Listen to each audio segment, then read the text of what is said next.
개인방송 FM 90.7MHz 굿모닝 인천 이도영입니다. 전적 인천시점 인천시의회 더불어민주당 김명주 의원, 국민의힘 이용창 의원과 함께하고 있습니다. 어제 끝났던 인천시의회 후반기 첫 번째 행감에 관한 이야기 나눠보고 있는데요. 이용창 의원님 또 교육위원장 맡고 계시잖아요. 네.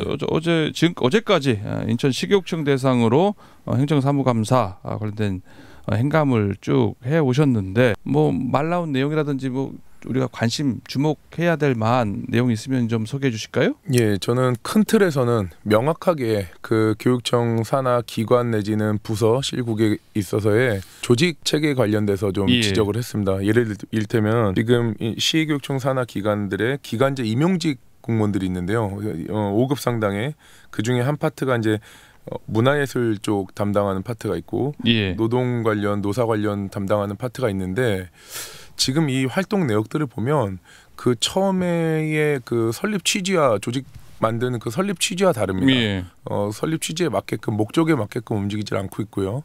또 거기에 대한 시너지 효과도 모르겠고 그래서 이런 부분들에 있어서 도대체 왜 만들었으며 그렇게 만들어서 그 목적에 대해서 실효성 있게 움직였는지 거기에 대한 효과는 있는지 이런 부분들에서 이제 짚고 넘어갔고 또 거기에 참석한 그 국장님들한테도 말씀을 드렸는데 반드시 교육감님한테 말씀을 드려서 새롭게 조직 개편을 하는 부분에 있어서 참고를 하고 이렇게 효율성 있게 조직 관리가 안 되면 가뜩이나 인천시 교육청 산하의 기관들에 있어서 지금 인력 부족하다는 게 안팎으로 다 지금 인정하고 공감하는 부분인데 그런 좋은 인력들을 적재적소에 사용하는 것이 교육감으로서의 총괄 그 인천시 교육청을 이끌어가는 교육감으로서 할 역할이다라는 거를 좀 지적했었습니다. 근데 그게 아까 말한 기관제 임용직 공무원들이 없어도 기존 조직 체계에서 충분히 할 수 있는 건데 맞습니다. 중복되는 일들도 많고요.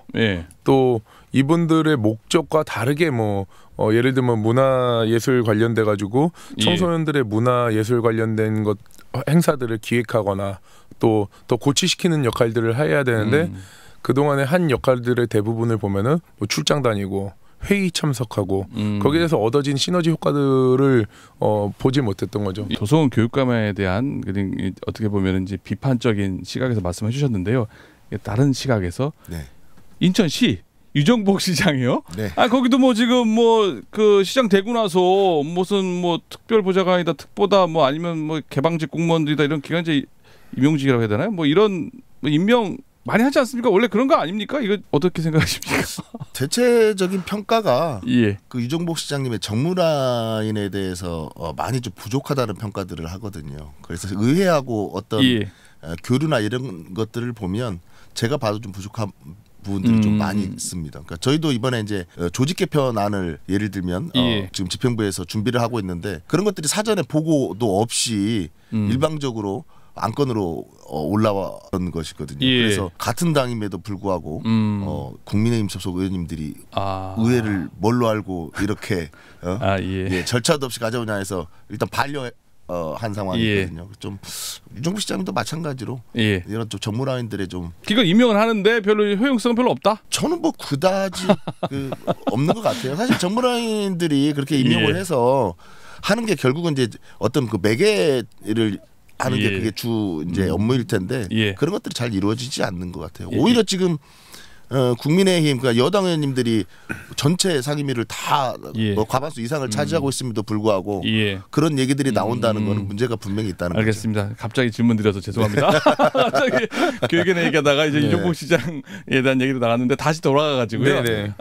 이용창 의원님이 이제 그 문제를 지적하셨잖아요. 그래서 인천시교육청 어떻게 하겠답니까? 뭐 개선하겠답니까? 어떻게 하겠답니까? 그 부분에 있어서 물론이거냐 아까 이제 말씀 다 못 드렸는데 한 가지 더 아마 우리 앵커님도 많이 들어보셨을 텐데 일거스 읽고 쓰고 걷기 관련돼서 이번에 국회 국감장에서도 또 지적이 나오고 했었는데 제가 그렇게 물어봤습니다. 집행부에 아마 대한민국 어디에서도 읽고 걷고 쓰기가 나쁘다고 하는 곳은 없을 거다.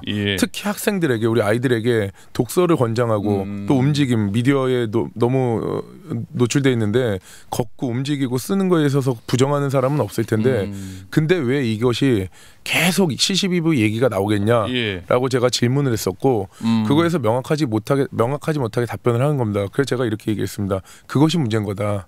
아무리 좋은 취지여도 그거의 그 사업에 대한 명확성이 없는 거고 여기저기 다 갖다 붙이는 거다. 아이가 공부 잘하겠다고 하는데 누가 싫어하겠냐. 공부 열심히 하겠다고 하는데 예. 근데 공부 열심히 하겠다는 거를 시기적절하게 어떻게 해야 되는지를 얘기해야 되는데 뭐 잘 때도 공부한다고 그러고 밥 먹을 때도 공부한다고 그러고 쉴 때도 공부한다고 그러는데 이게 이해가 될 수 있는 부분이냐.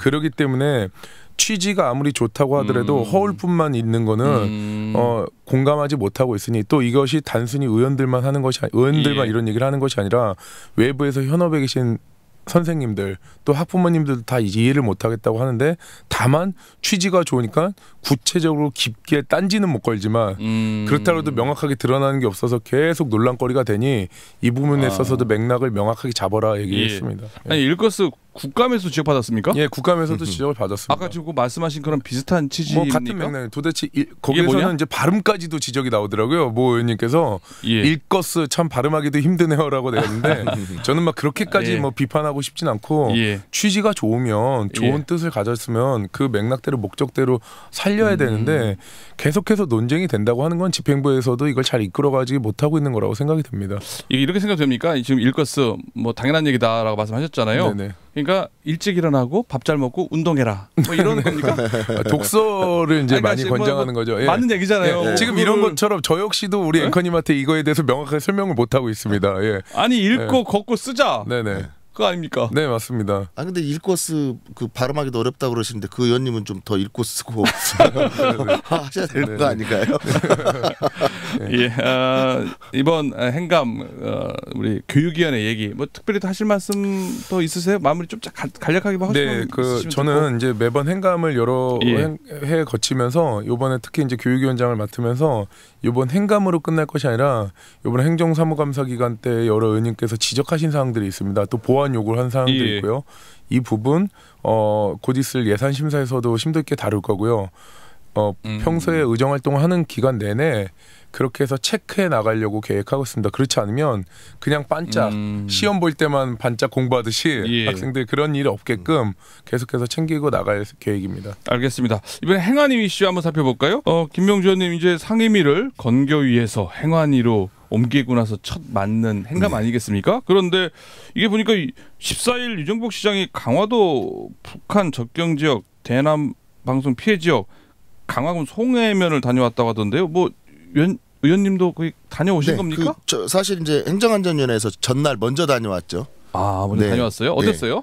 희한하게 저희가 간 날은 또 대남 방송을 하지 않더라고요. 그래요? 근데 주민들이 말씀하시기에 희한하게 누가 외부에서 오면 방송을 또 안 한다는 거예요. 설마 그걸 보면서 그거 안 할까요? 간첩 있는 거 아닌가 의심을 하고 계시던데요. 방송을 통해서 아마 많이들 이제 보셨을 텐데 그 전에는 대남 방송이라는 게 이제 김씨부자 찬양하는 것 아니면 뭐 노래를 틀다든지 이제 이런 내용이었는데요. 지금은 막 쌀 소리 그리고 여자 우는 소리. 그걸 시도 때도 없이 한밤이고 새벽이고 계속 그걸 틀고 또 그 스피커를 또 새 걸로 또 바꿔가지고 그 성능도 더 좋아져서 그 녹음한 것만 들었는데도 소름 끼칠 정도더라고요. 북한이 예산이 좋아졌네. 그러니까는 그 직접 가셔서 들은 건 아니지만 녹음한 거라든지 이렇게 들어봤더니 정말 심각하군요. 네, 저희가 이제 직접 가서 한번 들어보려고 그랬는데 희한하게 그날은 또 방송을 안 했어요. 그래서 저희 이제 행정감사에 이 그 국회에 가셨던 그 두 주민께서 또 참고인으로 출석을 해주셨는데 그날 아침에 새벽에 녹음한 파일을 가져오고 오셨더라고요. 그거 틀었군요. 틀었더니 소름이 쫙 끼칠 정도인데 매일 어떻게 이렇게 듣고 사시는지 모르겠습니다. 아니 그때 그 국감에서도 그런 거 제가 봤는데 그때 그 나왔던 주민분이 행감에서 나오셨다는 거 아닙니까? 그 두 분이 와주셨습니다. 그 뭐 초등학교 애들도 있다고 그러던데 그리고 뭐 동물도 뭐 폐사하는 경우도 있고 상황이 그렇게 심각하다고 하던데 무슨 말씀 행감에서 말씀하고 하셨어요? 우선은 그분들이 정말 저희가 죄송하게도 오히려 저희한테 고마움을 표하고 가셨어요. 그 이유가 뭐였었냐면 국정감사에서는 가서 말 한마디도 못하고 국회의원들이 질문 하나도 안 하고 아무런 관심을 안 가져줬었는데 그래도 시의회에서는 이렇게 본인들 얘기들을 다 들어주고 동의해 주시는 부분에 대해서 오히려 감사를 표현하고 가셨는데요. 그 이제 두 분 중에 한 분의 얘기더라고요. 그 아이가 저녁에 잠을 못 자니까 이제 스쿨버스 안에서 졸고 학교 가서 수업 시간에 졸고 이러고 있다는 거고 또 이제 대통령에게 그림 편지를 썼더라고요. 너무 예. 힘드니까 방송 좀 그만하게 해주십시오라고 편지도 썼고 또 이제 키우던 반려견도 또 죽어서 또 눈물을 또 글썽글썽 하신 모습 보니까 예. 마음이 좀 많이 아팠습니다. 예, 행감에서 이제 강화군 송해면 주민들까지 오셔서 의견을 좀 듣고 하셨는데 또 이제 북한이 18일 또 대남 오물 쓰레기 풍선을 또 부양하지 않았었습니까? 지금 또 올해 들어서 31번째 보냈다고 하는데요. 지금 대남 방송 피해 오물 풍선까지 지금 안보 불안에 휩싸인 이제 강화도 특히 이제 송해면 주민들 이거 대책만이 필요하지 않겠습니까? 어떤 대책이 있겠습니까? 일단 얘기를 들어보니까 이분들이 원하시는 거는 우선 방송을 멈추는 건데 그건 이제 우리가 할 수 없는 거고 예. 다만 이제 이게 어떤 대응하는 격으로 해서 쌍방으로 지금 방송을 하고 있는 부분이니까 우리가 대북 방송을 좀 한번 잠깐 멈춰보자. 그러면 북한에서도 안 할 수 있지 않겠느냐. 너무 힘들다 이렇게 요구를 했는데 국방부에서는 뭐 전혀 그럴 생각이 없어 보이고요. 다만 이제 그러면 좀 피해 대책을 좀 요구하고 계시는데 그 방음창이나 방음벽 이런 것들을 원하시거든요. 근데 이 부분도 그 사실은 경기도에서는 먼저 발표했어요. 김포시하고는. 근데 이제 인천에서는 좀 뒤늦게서 그거를 시장님이 발표를 하셨는데 그게 우연인지 아닌지 모르겠지만 마침 저희가 이제 현장 방문 계획을 잡고 현장 방문을 하는 날 갑자기 시장님께서 대책 이제 마련을 하셨더라고요. 그래요? 그래서 어쨌든 간에 주민들이 그 부분에 대해서는 또 좀 늦긴 했지만 대책이 나와준 부분에 대해서는 고맙게 생각하고 계시죠. 지금 의원님 말씀하신 것처럼 지난 국감에서 국회의원들이 그래도 적어도 뭐 국방부에 대상으로 해서 좀 일단 방송 한번 모셔보고 어떤 이런 얘기 좀 오가고 했었으면 참 좋았을 텐데 그런 얘기는 일절 없었고. 네, 그 같이 저희 현장 방문에 군 관계자가 계셨었는데 그 내용을 이제 저희도 요구를 했었는데 그 대북 방송에 효과가 입증되고 있다. 그래서 그건 곤란하다. 뭐 이렇게 안 된다. 이런 강경한 입장이더라고요. 그래서 지금 아까 말씀하신 것처럼 유정복 시장이 이제 방문하시고 그때쯤에서 그 대책이 강화 군민 등을 위해서 예비비 예산 3억 5천만 원을 활용해서 지금 방음 창을 지금 만들어준다는 거 아니겠습니까? 그 지금 이제 그렇게 앞으로 해줄 거죠. 그렇게 하면 좀 많이 좀 좋아질까요? 어떻을까요? 그 요구하는 것들이 이제 방창하고 그 마을회관을 지어달라는 말씀을 하시더라고요. 그러니까 갑자기 마을회관이 이게 시골이다 보니까 그 집들이 노후가 돼서 방음창을 하기도 좀 어려운 그런 집들도 있으시고 한데 그 어른들이 많이 거주하시다 보니까 노인정이 있긴 한데 좀 이렇게 거리가 좀 먼 것 같아요. 그러니까 낮 시간이라도 새로 마을회관을 지어주면 새 건물이니까 아무래도 방음 효과가 더 있을 거 아니냐. 낮 시간이라도 좀 대피하고 있다가 저녁에는 이제 집에 가서 주무시겠다. 그러니까 마을회관을 건립했다는 거고 방음창을 하면 뭐 약간의 효과는 있겠지만 이게 뭐 완전히 뭐 문제가 해결되지는 않을 것 같고요. 그 주민들이 좀 저희가 가서 우리 시에서 해드린 게 지금까지 뭐가 있습니까? 라고 물어봤더니 웃으시면서 하는 얘기가 귀마개 하고 안 돼줬다 하는데 이번에 또 내년 예산에 관련해서 예산을 편성한 것이 또 귀마개 예산을 1억 원을 편성을 해놨더라고요. 귀마개 예산이요? 그래서 주민분이 하신 얘기가 의원님 같으면 귀마개 하고 가족들하고 대화할 수 있습니까? 이렇게 물어보시던데 좀 얼토당토 않는 대책이 마련됐었는데 그나마도 어쨌든 예비비 부분도 이게 진작부터 요구했었던 건데 그때 당시 시관계자가 예비비가 그 법을 개정해야 쓸 수 있다 이렇게 얘기를 했었던 것 같아요. 근데 예비비는 사실 그런 절차가 필요가 없는 거거든요. 그래서 또 그것 때문에 조금 화를 좀 내시고 가셨습니다. 그때는 그렇게 얘기해놓고 이제 보니까 그냥 쓸 수 있는 건데 할 수 있었네 이거네요. 여지껏 왜 안 해줬냐 이 말씀하시는 거죠. 행간이 이슈 대남방송 피해 지역 주민들을 위한 얘기 행감에서 나눴다는 얘기까지 살펴봤고요. 이제 행감은 끝났고요. 이제 또 예산 심사가 남아있지 않습니까? 내년도 그래도 또 교육이 행안위에서 지금 의정활동 활발하게 하고 계신데요. 뭐 좀 관심 있는 부분 요거에 대해서는 좀 예산 심사 때 좀 현미경 심사를 하겠다 할 만한 내용이 있으면 좀 간단히 들어볼까요? 이용창 위원장님. 아까 그 행정사무감사 그 일맥상통한 얘기로 그 조직 개편, 조직 구성 관련돼 가지고 효율성 없게 쓰여지는 인건비 부분 체크할 거고요. 그리고 전에 아마 여기 방송에서도 다른 의원님께서 말씀하셨는데 메타버스 관련돼 가지고 지금 뭐 100억 넘게 예산이 지금 소진이 됐고 향후에도 그 관리 차원에서 지금 더 추가로 지금 예산이 지금 편성해서 집행되려고 계획하고 있는데 그 부분들도 이제 심도있게 검토할 예정이고요. 여러 차례 말씀드렸던 노트북 관련돼서도 계속해서 체크해 나갈 겁니다. 지금 말씀드린 사안들이 거기에 대한 목적에 부합하지 않고 시너지 효과가 없다면 이 엄청난 금액들은 지금 당장 눈에 보이고 확실히 필요한 응급조치가 필요한 그런 쓰여야 될 곳들의 예산들이 있거든요.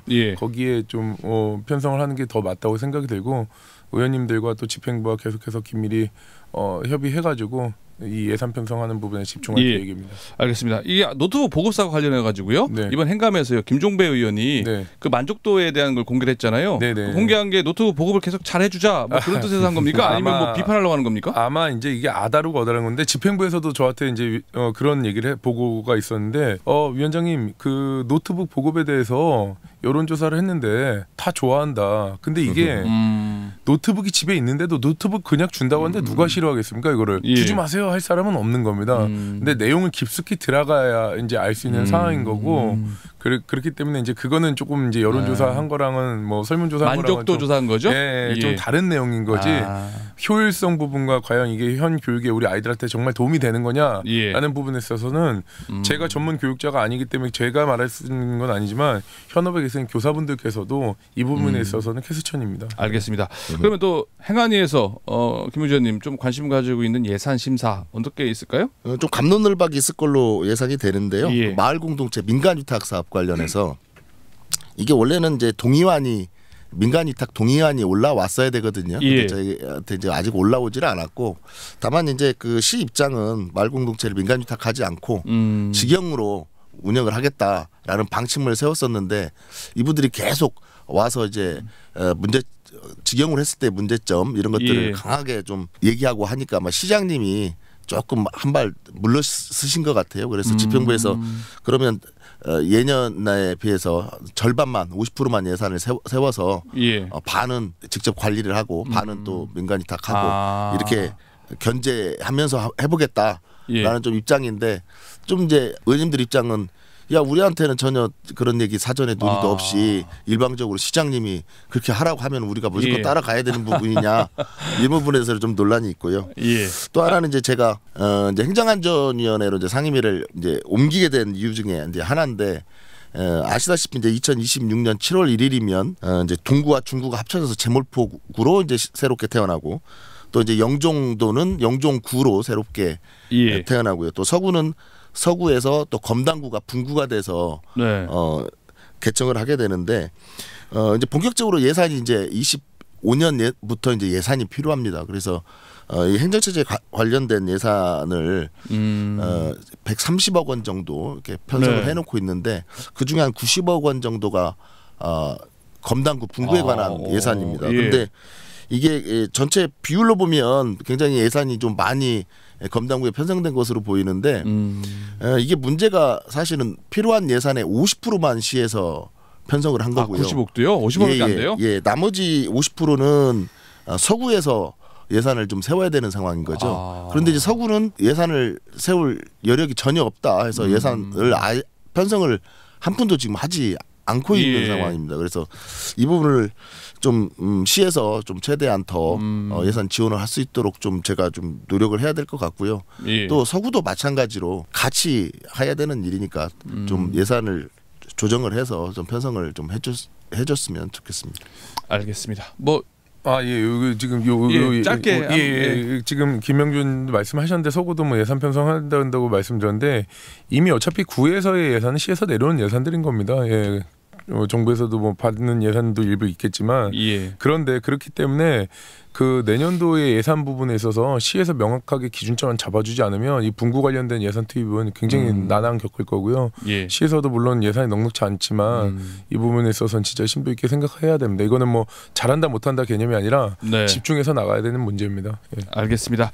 오늘 말씀 여기까지 듣도록 하겠습니다. 전적 인천 시점 오늘 두 분 출연해서 고맙습니다. 네, 감사합니다. 지금까지 인천시의 국민의힘 이용창 의원, 더불어민주당 김명주 의원과 함께했습니다.